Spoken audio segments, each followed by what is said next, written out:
Yang jelas, sebagaimana yang kita jelaskan pada kesempatan yang lalu tentang pembacaan surah Al-Fatihah untuk makmum, karena perdebatannya ulama itu kan cuma berkaitan dengan statusnya makmum, sedangkan selainnya itu sepakat ulama.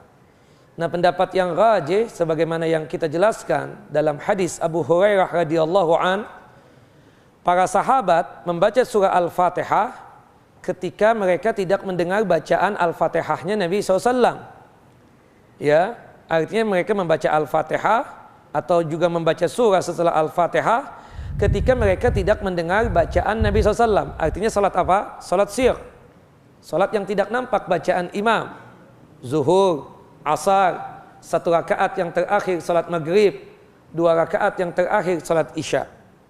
Tapi adapun salat yang jahar, salat yang dimana nampak bacaan imam, seperti salat subuh, 2 rakaat yang pertama salat maghrib, 2 rakaat yang pertama salat isya, salat id, salat gerhana, salat jumat, mereka diam untuk mendengar, menyimak dan memperhatikan bacaan Nabi SAW.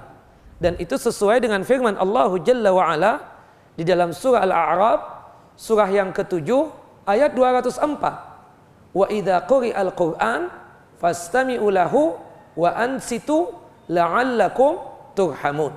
Apabila dibacakan Al-Quran untuk kalian di dalam salat ataupun di luar salat.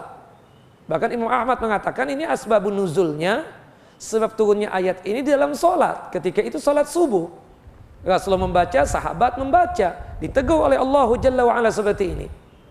Ketika kalian mendengarkan bacaan Al-Quran, fastami'u lahu, dengarkan itu bacaan Al-Quran, wa ansitu, dan diam untuk menyimak dan memperhatikan bacaannya imam tersebut, la'allakum turhamun, semoga kalian mendapatkan rahmat dan kasih sayangnya Allah Jalla wa'ala.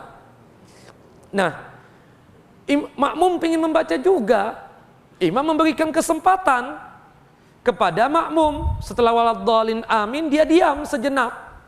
Ini salah, menyelisih imam. Karena Rasulullah yang menjadi kebiasaan beliau setelah waladhdallin amin, beliau membaca surah langsung. Diam sejenak itu cuma ada 2 tempat, kata Syekh Islam Ibn Taimiyah. Yang pertama pada saat kita membaca doa istiftah setelah takbiratul ihram. Yang kedua sebelum ruku. Setelah membaca surah, setelah Al-Fatihah, kemudian selesai kita mau ruku, diam sejenak. Ya, baru kita ruku.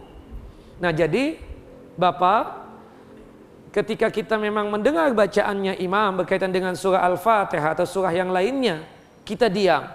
Jangan memaksakan diri untuk membaca juga. Kenapa?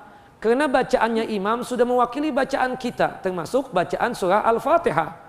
Sebagaimana disebutkan di dalam hadis yang derajatnya sahih, ya, Rasulullah SAW bersabda, "Man kana lahul imam, fa qira'atuhu lahul qira'ah." Barang siapa yang memiliki imam, maka bacaannya imam sudah mewakili bacaannya makmum.